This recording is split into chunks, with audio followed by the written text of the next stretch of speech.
নমস্কার, রাধে রাধে। 18 জুলাই শনিবার, শ্রাবণের প্রথম শনিবার। সেদিন পড়ছে শুক্লা পঞ্চমী এবং গুপ্ত নবরাত্রি।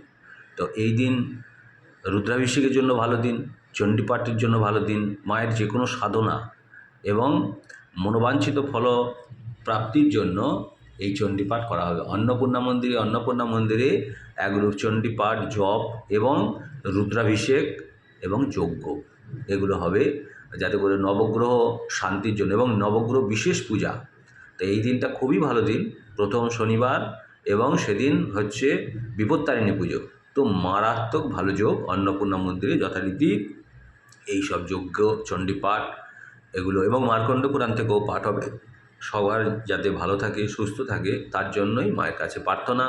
এবং রুদ্রাভিষেক, যেটা হচ্ছে সাংঘাতিক ভালো একটা কর্ম। রাধে রাধে, ভালো থাকবেন। জয় মা অন্নপূর্ণা।